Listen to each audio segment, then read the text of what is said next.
Yakub, saudara-saudara, bekerja untuk Laban selama 7 tahun demi mendapatkan Rahel untuk bisa dijadikan istrinya. Mengapa Yakub harus melakukan pekerjaan yang cukup lama ini? Rupanya, saudara-saudara, pada zaman itu pembayaran mas kawin itu berlaku bagi gadis yang sudah ditunangkan. Namun belakangan juga, saudara-saudara, sesudah Yakub menjadi suatu bangsa yang besar, yaitu bangsa Israel, hukum Musa membuat aturan menetapkan 50 shekel perak untuk pembayaran mas kawin. Nah, kalau kita bandingkan, saudara-saudara, dengan upah buruh pada zaman Babilonia sebesar 1 shekel dalam 1 bulan, dan dikalikan dengan 7 tahun, saudara-saudara, ini, maka ini mencapai 84 shekel perak. Tentu jauh lebih tinggi yang Yakub berikan kepada Laban untuk pembayaran mas kawin dibandingkan dengan apa yang diminta di dalam hukum Musa. Bahkan, saudara-saudara, Yakub karena disiasati oleh Laban, maka Yakub harus melakukan pekerjaan selama 7 tahun lagi. Jadi apa yang Yakub berikan kepada Laban untuk mendapatkan Rahel itu sangat mahal. Mengapa Yakub mau melakukan semua hal ini? Firman Allah, Alkitab, dapat menjawab mengapa Yakub melakukan semua hal ini.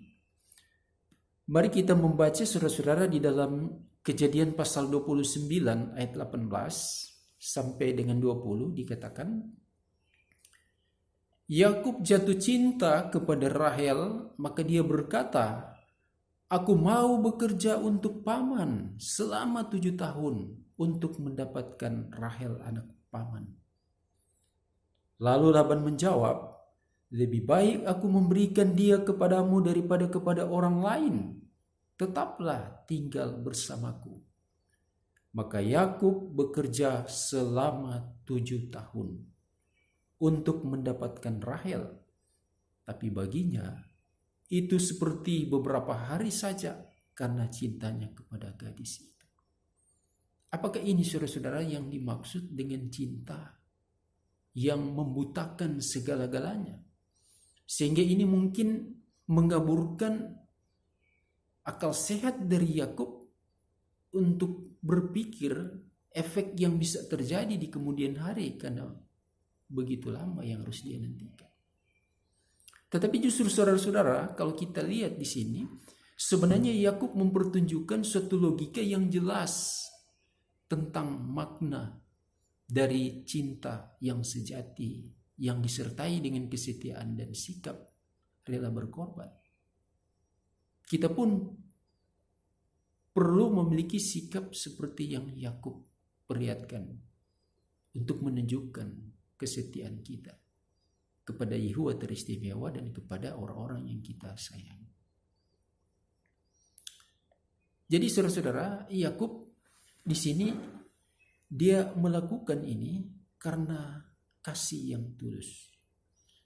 Walaupun apa yang diharapkan oleh Yakub itu, saudara-saudara, tidak selalu sesuai dengan kenyataan.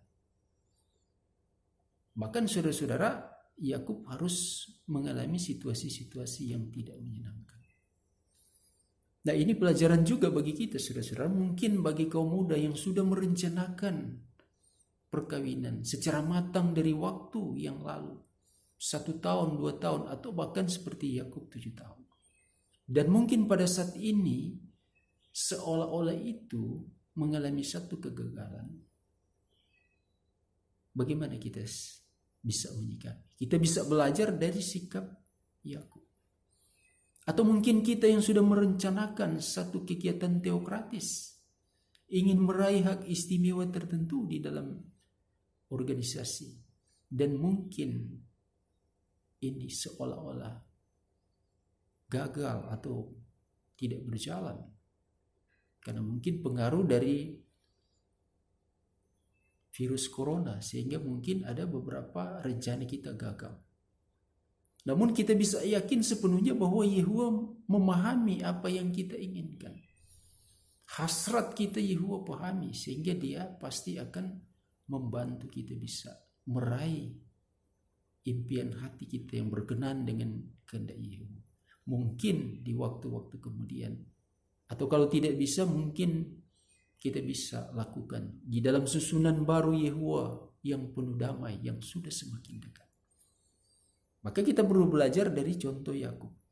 Mari kita melihat bagaimana Yakub menyikapi situasi yang terjadi di dalam ayat 21 dari Kejadian 29 ayat 21 sampai 26.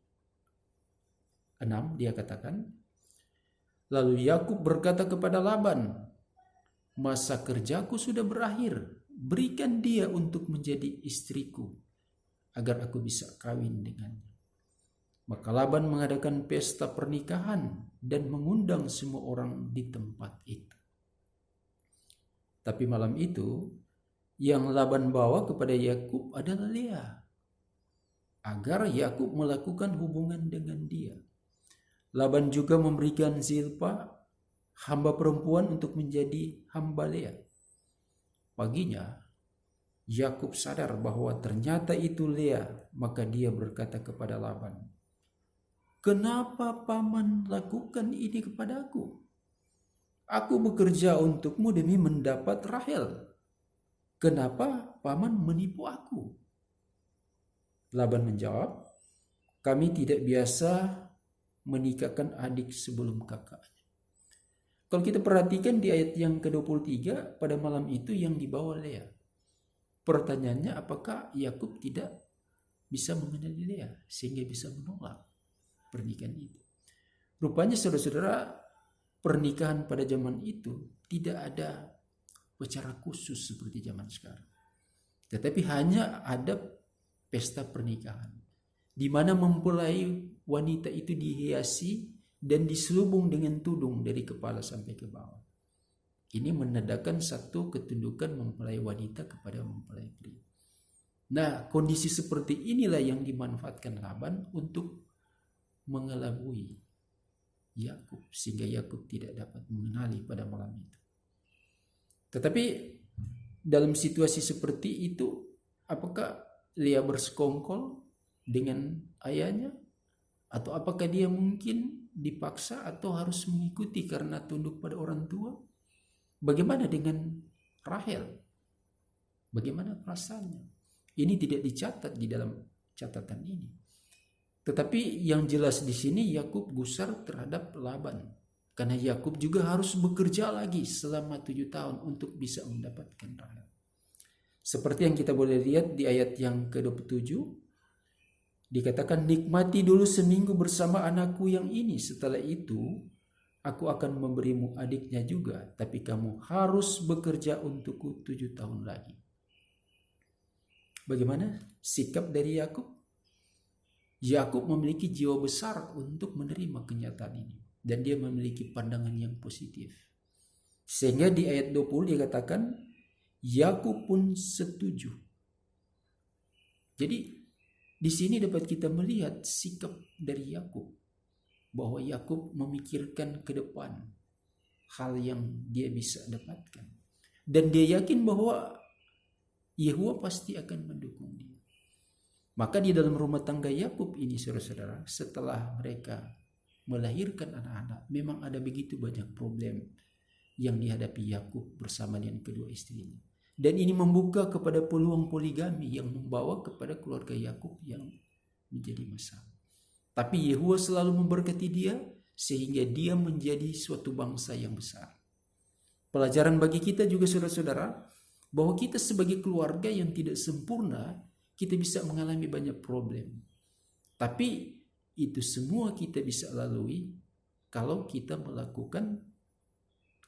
mengandalkan Yehuwa, yaitu jalan-jalan Yehuwa yang kita andalkan, bukan pikiran kita. Kita tidak menggunakan pikiran kita untuk mengatasi problem kita. Kita perlu percaya kepada Yehuwa dengan sepenuh hati. Kita tidak mengandalkan pola berpikir kita. Kita perlu memperhatikan Yehuwa, maka Allah Yehuwa akan meluruskan jalan-jalan kita.